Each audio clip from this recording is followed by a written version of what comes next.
ಚಿಕ್ಕಬಳ್ಳಾಪುರದಲ್ಲಿ ಶ್ರೀ ಮಹೇಶ್ವರಮ್ಮ ದೇವಾಲಯದಿಂದ 63ನೇ ವರ್ಷದ ಶ್ರೀ ದ್ರೌಪದಮ್ಮನವರ ಕರಗ ಮಹೋತ್ಸವವನ್ನು ಬಹಳಷ್ಟು ವೈಭವದಿಂದ ಏರ್ಪಡಿಸಲಾಗಿತ್ತು. ಚಿಕ್ಕಬಳ್ಳಾಪುರದ ಬಾಪೂಜಿ ನಗರದಲ್ಲಿರುವಂತಹ ಶ್ರೀ ಮಹೇಶ್ವರಮ್ಮ ದೇವಾಲಯಕ್ಕೆ ವಿಶೇಷವಾದಂತಹ ಹೂವಿನ ಅಲಂಕಾರವನ್ನ ಮಾಡಿ ದೇವಸ್ಥಾನವನ್ನ ವಿಜೃಂಭಿಸುವ ರೀತಿ ಮಾಡಲಾಗಿತ್ತು. ನಂತರ ದೇವರಿಗೆ ವಿಶೇಷ ಪೂಜೆಯನ್ನ ನಡೆಸಲಾಯಿತು. 101 ತಮಟೆ ವಾದ್ಯಗೋಷ್ಠಿಯ ಮೂಲಕ ಮೆರವಣಿಗೆ ಹೋಗಿ ನಂತರ ಬಾಪೂಜಿ ನಗರದ ಪ್ರತಿಯೊಂದು ಮನೆಯಲ್ಲೂ ಸಹ ದೀಪದ ಅಲಂಕಾರ ಮಾಡಿ ವಿಜೃಂಭಣೆಯಿಂದ ದೇವರಿಗೆ ಪ್ರತಿಯೊಂದು ಮನೆಯಲ್ಲಿ ದೀಪ ಬೆಳಗುವ ಮೂಲಕ ದೀಪೋತ್ಸವವನ್ನು ಆಚರಣೆ ಮಾಡ್ತಾರೆ. ಇದೇ ವೇಳೆ ಬೆಳಗಿನ ಜಾವದಿಂದ ಹಿಡಿದು ಸಂಜೆವರೆಗೆ ವಿಶೇಷವಾಗಿ ದೇವರಿಗೆ 4 ತರಹದ ದೀಪೋತ್ಸವಗಳನ್ನು ಮಾಡಲಿದ್ದು ಪ್ರತಿಯೊಂದು ಮನೆಯಲ್ಲೂ ಸಹ ದೀಪವನ್ನ ಎತ್ತಿ ಮೆರವಣಿಗೆ ಹೋಗುವ ಮೂಲಕ ದೇವರಿಗೆ ಸಮರ್ಪಿಸಿದ್ದಾರೆ.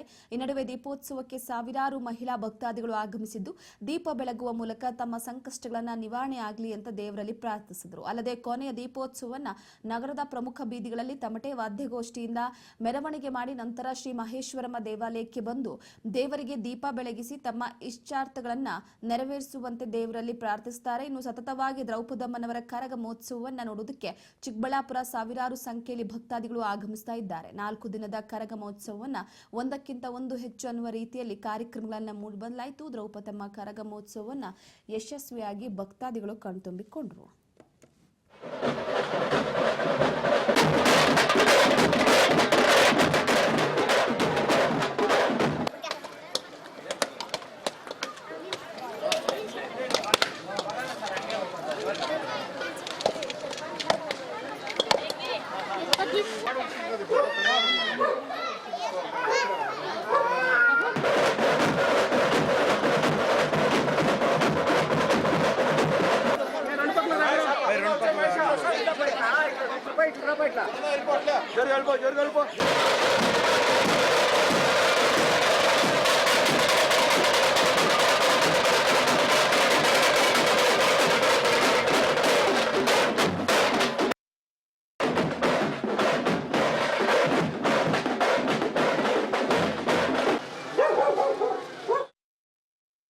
ವಿಶೇಷವಾಗಿ ಶ್ರೀ ದ್ರೌಪದಮ್ಮನವರ ಕರಗ 1962ರಲ್ಲಿ ಪ್ರಾರಂಭ ಆಗಿ ಇಂದಿಗೆ ಈ ವರ್ಷಕ್ಕೆ ಈ ಸಂವತ್ಸರಕ್ಕೆ 63ನೇ ವರ್ಷದ ಶ್ರೀ ದ್ರೌಪದಮ್ಮನವರ ಕರಗ ವಿಶೇಷವಾಗಿ ವಿಜೃಂಭಣೆಯಿಂದ ನಡೀತಾ ಇದೆ.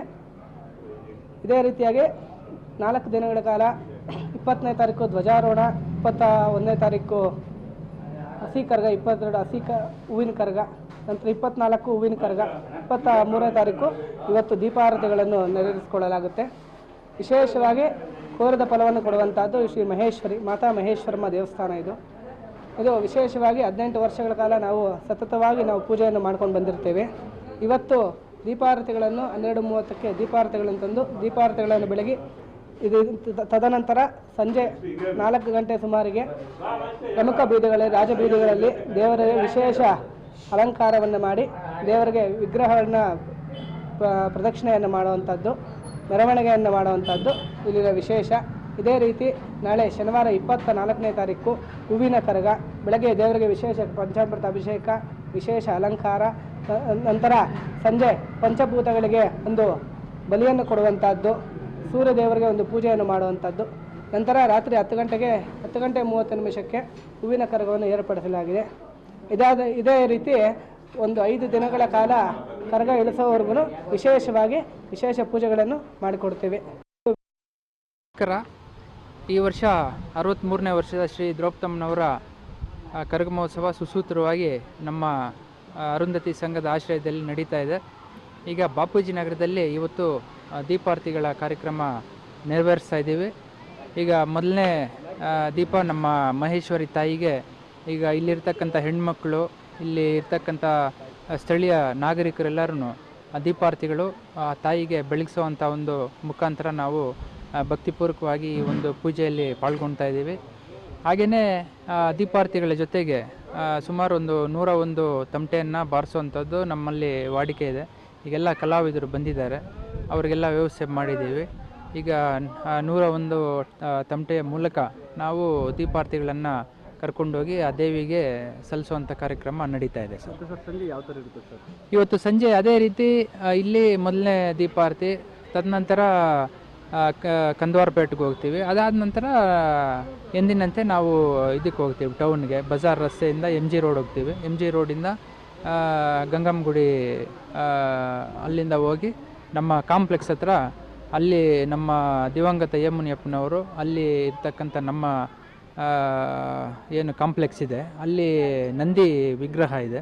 ಅದಕ್ಕೆ ನಾವು ಕೊನೆಯ ದೀಪಾರತಿ ಸಲ್ಲಿಸಿ ನಮ್ಮ ಭಕ್ತಿ ಶ್ರದ್ಧೆ ಇವೆಲ್ಲನೂ ನಾವು ಮಾಡುವಂಥ ಕೆಲಸ ಸಲ್ಲಿಸ್ತಾರೆ. ಹೌದು, ದೀಪಾರತಿಗಳು ಎಲ್ಲ ಪ್ರತಿ ಮನೆಯಿಂದ ಬರ್ತಾರೆ. ದೀಪಾರತಿಗಳು ತಗೊಂಡು ದೀಪಗಳನ್ನ ತಗೊಂಡು ಪ್ರಮುಖ ಬೀದಿಯಲ್ಲಿ ವಿಜಯ ಮಾಡಲಾಗುತ್ತೆ ಅಂತೇಳಿ ಹೇಳೋದಕ್ಕೆ ಬಯಸ್ತೀನಿ ನಾನು. ಒಟ್ಟಾರೆ ಇವತ್ತು ಬಹಳಷ್ಟು ಸುಂದರವಾಗಿರುತ್ತೆ ನಗರ ಅಂತ ನೋಡೋದಕ್ಕೆ. ಅದು that is left to citizens of the Chikkaballapur. ಹಾಗಾಗಿ ತುಂಬ ಸಂತೋಷನೇ ಇರುತ್ತೆ. ಎಲ್ರಿಗೂ ಒಳ್ಳೆಯದಾಗಲಿ ಅಂತೇಳಿ ನಾನು ಕೇಳ್ಕೊತೀನಿ. ಸಂದೀಪ್ ಚಕ್ರವರ್ತಿ ಅಂತೇಳಿ. ನಮ್ಮೊಟ್ಟಿಗೆ ನಮ್ಮ ವೆಂಕಟೇಶಣ್ಣವರು ಇದ್ದಾರೆ, ನಮ್ಮ ಶ್ರೀಕಾಂತ್ ಮತ್ತು ನಮ್ಮೆಲ್ಲ ಸ್ನೇಹಿತರೆಲ್ಲ ಇದ್ದಾರೆ. ಅವರು ತಮಟೆ ಸುಮಾರು 15 ವರ್ಷದಿಂದ